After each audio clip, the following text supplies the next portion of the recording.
Gaza city দখলের পরিকল্পনা অনুমোদন ইসরায়েলের, ৬০,০০০ সংরক্ষিত সেনা সদস্যকে তলব।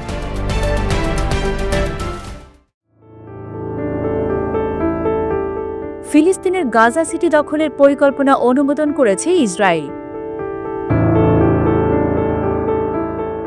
প্রতিরক্ষামন্ত্রী ইসরায়েল কাজ জানিয়েছেন, প্রায় ৬০,০০০ সংরক্ষিত সেনা সদস্যকেই তলব করা হবে। বুধবার দেশটির প্রতিরক্ষা মন্ত্রণালয় এ তথ্য নিশ্চিত করেছে। প্রতিরক্ষা মন্ত্রণালয়ের মুখপাত্র স্থানীয় গণমাধ্যমে খবরটির সত্যতা নিশ্চিত করেছেন।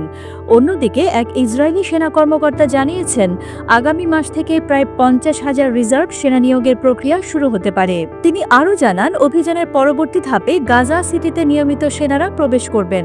তাদের মূল লক্ষ্য এই শহর দখল করা। এরই মধ্যে প্রাথমিক ধাপে জেইতুন এবং জাবালিয়ায় অভিযান চালানো হয়েছে। কান্সের এই পদক্ষেপে হামাসের ওপর চাপ আরও বেড়েছে। ২ বছর ধরে চলমান গাজা যুদ্ধের মধ্যে মধ্যস্থতাকারীরা যুদ্ধবিরতির নতুন প্রস্তাব দিয়েছিল। ঠিক এমন সময় এই ঘোষণা এলো।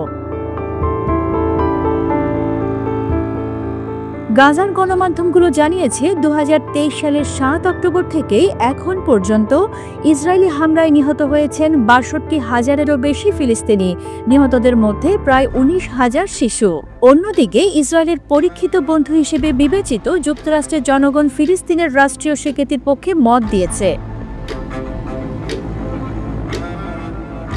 রয়টার্স এবং ইপসোসের জরিপে দেখা গেছে, ৫৮% মার্কিন নাগরিক চান ফিলিস্তিনকে স্বাধীন রাষ্ট্র হিসেবে স্বীকৃতি দেওয়া হোক। তবে ৩৩% এই মতের বিরোধিতা করেছেন, আর ৯% এই বিষয়ে কোনো মন্তব্য করেননি।